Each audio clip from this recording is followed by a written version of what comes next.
Hello and welcome to another episode of today's GK. Let's begin with the practice question. Which of the following countries form a part of the lithium triangle? Venezuela, Argentina, Chile. The correct answer to this question would be 2 and 3, that is option B. Let's know why. Tata Motors has announced a partnership with Lithium Urban Technologies, an electric vehicle-based urban transportation service provider for 5,000 electric sedans. Lithium is a much sought rare metal for aeroplanes and batteries. Its demand is expected to climb as stricter emission rules compel the world to migrate from fossil fuel to battery-powered electric cars. Lithium Triangle in South America comprises of Argentina, Bolivia and Chile seeking the rare earth metal, lithium. The Lithium Triangle possesses 54% of the world's lightest metal. Moving on, you see that where Lithium Triangle is. Okay, Chile, Bolivia and Argentina. Moving on. Which of the following United Nations body has universal representation? United Nations General Assembly, United Nations Economic and Social Council, International Court of Justice. The correct answer is only the first one, that is United Nations General Assembly. India at the UNGA or UNGA said a vocal minority of naysayers has held the entire process of UN Security Council's reform hostage. The General Assembly is the main deliberative, policy-making and representative organ of the UN. All 193 member states of UN are represented in the General Assembly, making it the only UN body with universal representation. Each year in September, the full UN membership meets in the General Assembly Hall in New York for the annual General Assembly session. Religious Freedom Report 2022 has been released by which of the following organization? The correct answer is US Commission on International Religious Freedom. Recently, the USCIRF has recommended for the second year in the row to put India on a list for the worst violations of religious freedom in 2021. The Religious Freedom Report is released by USCIRF.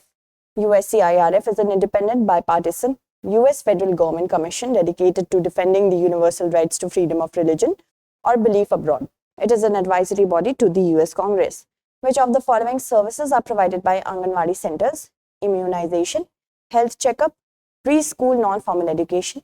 We have to select the correct answer. All three are provided by the Anganwadi centers. D is the correct answer.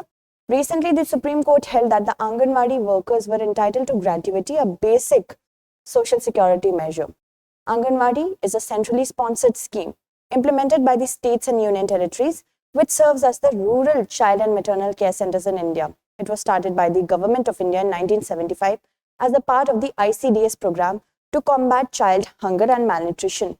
Anganwadi centers provide a package of 6 services, namely supplementary nutrition, preschool non-formal education, immunization, health checkup, nutrition and health education, referral services. The beneficiaries under the Anganwadi service scheme are identified based on Aadhaar. Consider the following statements regarding UGC, University Grants Commission. It is a constitutional body. It determines and maintains standards of teaching, examination, and research in university education. As we have to select the correct statement or statements, only the second is correct. B is the correct answer. University Grants Commission came into existence on 28th December 1953 and became a statutory body by an act of the Parliament in 1956. It is established for the coordination, determination and maintenance of standards of teaching, examination and research in university education. The head office of UGC is in New Delhi. Which of the following proposed a dominion status for India? August offer, Cripps proposals, Nehru report. All did so. So D is the correct answer. To get Indian cooperation in the war effort, the Viceroy announced the August offer. Its main proposal was dominion status as the objective for India. In 1942, Cripps mission was sent to India by the British government and promised dominion status for India after the end of the war. Nehru report recommended dominion status for India, like Canada and Australia, within the British Commonwealth. Consider the following countries: Bangladesh, Cambodia, Thailand, Laos. Which of the countries mentioned above share a border with Myanmar? So it should be 1, 3 and 4. Okay, C is the correct answer here. A court in military-ruled Myanmar found deposed leader Aung San Suu Kyi guilty of corruption and sentenced her to 5 years in jail. Myanmar is a country in Southeast Asia. It's the largest country in mainland Southeast Asia. It is bordered by Bangladesh and India, China, Laos, Thailand, and the Andaman Sea, also the Bay of Bengal. Moving on, let's see the map of it. World Immunization Week is being observed globally with the theme of this year being, the correct answer is Long Life for All, D. Every year, World Immunization Week is observed globally from 24th to 30th April. The week aims to highlight the collective action needed to promote the use of vaccines to protect people of all ages against the disease. The theme for this year's Immunization Week is Long Life for All, with long life reflecting the importance of vaccination for a long and healthy life and the importance of vaccine equity. Kane Tanake, world's oldest person, passed away recently at the age of 119 years. She belonged to Japan. A Japanese woman certified the world's oldest person has died at the age of 119 years recently. She was born on 2nd January 1903 in the southwestern Fukuoka region of Japan. In the question given below, there are two statements marked an assertion and reason. Mark your answer as per the quotes provided. Assertion says mRNA vaccines cannot change or influence our genes. Reason is mRNA vaccines do not use a live virus that causes COVID-19. So we have to choose the correct answer. See, the first assertion is definitely true, but reason is not the appropriate one. So the correct answer to this question is A is true, but R is not the appropriate explanation of A.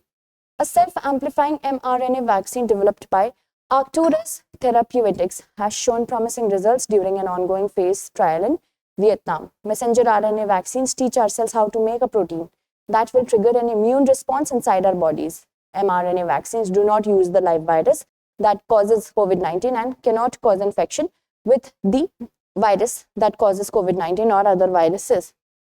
mRNA never enters the nucleus of the cell, where our DNA is located, so it cannot change or influence our genes. 3M14 Kalibr, recently seen in the news, refers to a cruise missile. D is the correct answer. Nuclear-capable Kalibr missiles were seen being loaded onto a Russian submarine in chilling photographs. The 3M14 Kalibr is a land attack cruise missile with an estimated range of around 1500 to 2500 kilometers. The nuclear-capable missile has become a mainstay in the Russian Navy's ground strike capabilities. Let's move on to the practice question. Which of the following fundamental rights is only available to the Indian citizens? Equality before law and equal protection of laws, equality of opportunity in matters of public employment, right to elementary education, prohibition of employment of children in factories. That's it for today. Tomorrow we shall meet again with another segment. Until then, stay updated and thank you so much for watching.